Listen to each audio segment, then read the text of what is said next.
Right on, Zoye. Oh yeah. Yeah, today na the 15th of November 2025.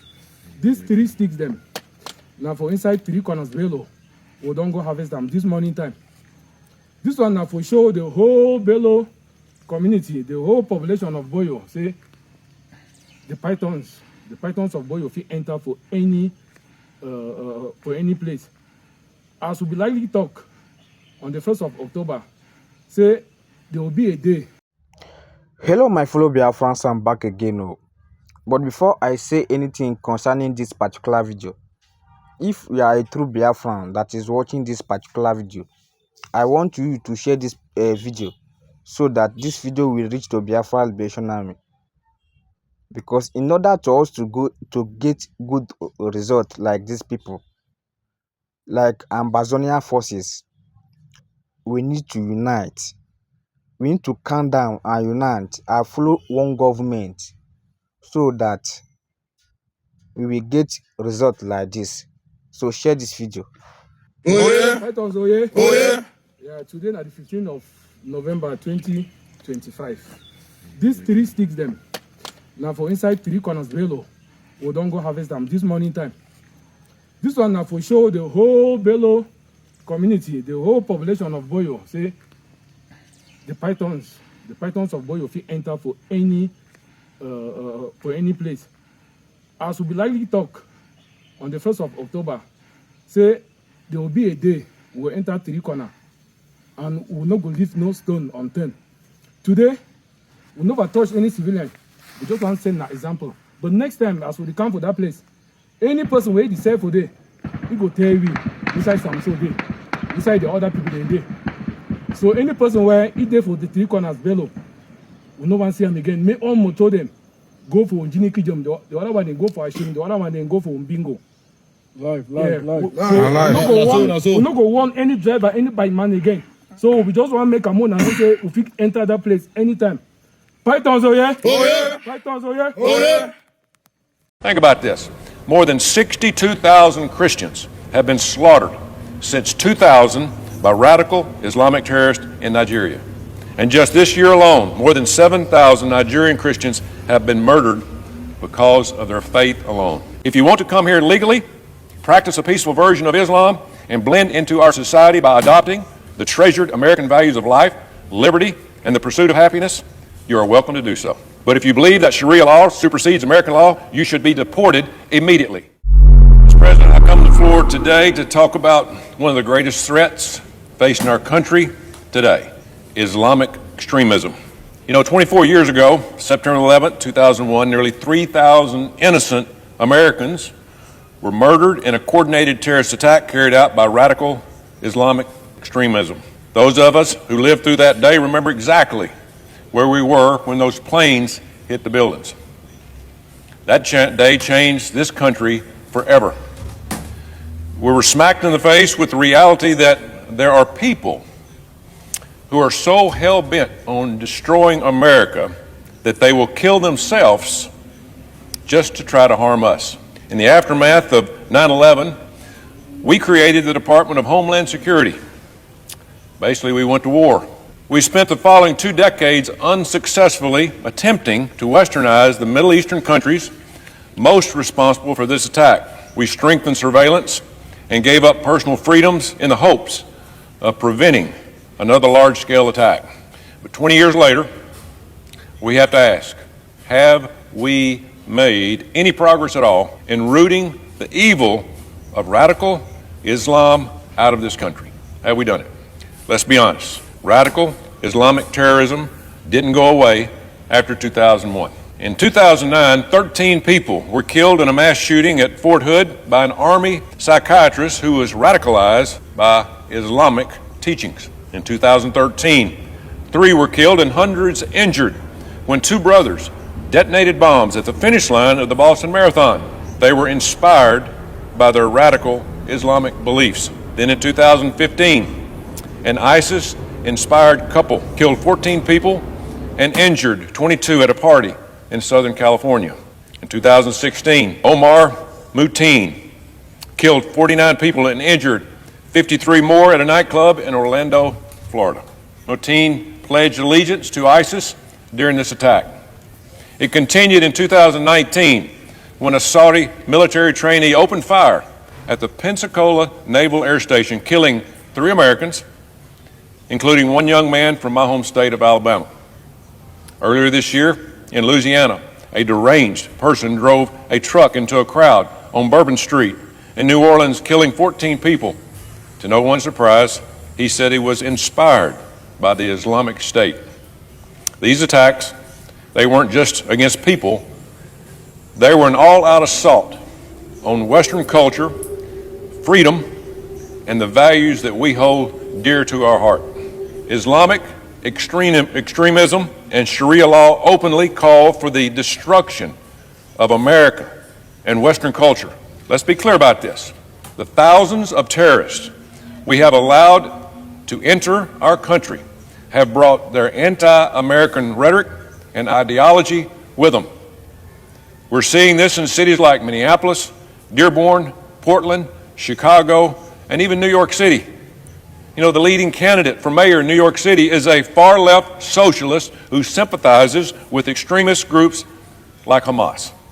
But this insanity, sadly, isn't limited to New York. We have elected members of Congress who openly support the radical Islamic terrorist organization Hamas. Just yesterday, we paused to remember the more than 1,200 innocent people, including 40 Americans who were slaughtered by Hamas terrorists in Israel on October the 7th, 2023. Hamas literally means Islamic Resistance Movement. It's been 2 years, and 2 U.S. Congresswomen, Omar and Tlaib, they still refuse to condemn these heinous crimes in Israel. These 2 members were elected to represent American citizens, and they are sympathizing with Islamic terrorists instead. It's almost hard to believe, but it's true, and they don't hide it. You know, we're allowing people with extremist ideologies, people who hate America values, to not only live here, but to hold positions of power and influence our government. It's un-American, and it's an insult to the millions of Americans who have sacrificed their lives for this country and its freedom. You know, if you think this poisonous ideology won't affect your way of life, just look at Europe. The United Kingdom, once a proud nation that helped save the world from Nazi tyranny, has essentially lost its identity. It's gone. Mass migration has destroyed their society. There is no freedom of speech. Crime is through the roof. And openly anti-Semitic, pro-Hamas riots have become a regular occurrence. This is in Europe. This is in the UK. UK Prime Minister Keir Starmer recently appointed a person with extreme pro-Palestinian views as Home Secretary. In the UK, the Home Secretary is in charge of protecting national security, ensuring law and order, and overseeing immigration. What a surprise. So the person who is in charge of immigration and national security for the UK is openly a pro-terrorist. If we aren't careful, the United States will look like Europe in 10 years or less. It's coming. We can't bury our heads in the sand about this any longer. The Quran openly calls for violence against non-Muslims. Openly. Radical Islamists take these instructions literally and to use them to justify terror. It's not politically correct to say this, but it's the damn truth. In Muslim countries that follow Sharia law, it is considered normal for women to be raped, trafficked, and forced to marry as young as age of 6. Pedophilia is rampant, and women are lucky if they are allowed to drive. Think about this. More than 62,000 Christians have been slaughtered since 2000 by radical Islamic terrorists in Nigeria. And just this year alone, more than 7,000 Nigerian Christians have been murdered because of their faith alone. You can't turn on the TV without hearing about Israel's so-called mass genocide of Palestinians every day. And yet when it comes to 62,000 Christians being slaughtered by radical Muslims, it's radio silence. This extreme ideology is straight from the pit of hell, and it has no place in American society. We are blessed that freedom of worship is a constitutional guaranteed right in this country. That's what our forefathers fought for. If you want to come here legally, practice a peaceful version of Islam, and blend into our society by adopting the treasured American values of life, liberty, and the pursuit of happiness, you are welcome to do so. But if you believe that Sharia law supersedes American law, you should be deported immediately. I was traveling with a young man, a young fellow, and I said, we arrived at a particular airport, and I said to him, oh, we're going to go into the lounge, the business class lounge. I was in business class.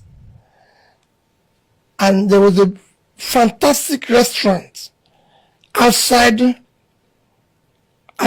in the lounge, outside the lounge, with fantastic food. And I said, oh, this will have nice food, fantastic. He said, let's go and sit down and eat there. And I said, it's going to cost us. They actually say $100, €100 per person, and you eat whatever you like. And I said, but in the land, the food is free. So obviously, why are we going to eat this one? He said, no, the food in the lounge is not okay and everything. But I said, but it's free. So we should. He said, no. I said, let me tell you, that $100 or €100, if you take it to your village, it will change people. but what if he just wants to spoil himself? He said, I said, no. We argued. I said, I know a motherless baby, so I know people in your village who needs that money. So after an argument, reluctantly, he followed me to the lounge. Yeah. I'm going to show her. I don't want you to call name, but I want you to see. I want you to see. So reluctantly, he agreed with me, followed me to the lounge, and we had very good enjoyment. And he took it upon himself. So it will say eventually he's now, I said that $100, you won't believe what it will do in your village. So I've seen something. You have seen something. I've seen something. So you see where he donated it. Yes. He donated that $100. That is the equivalent. 160,000 now. That was what I said.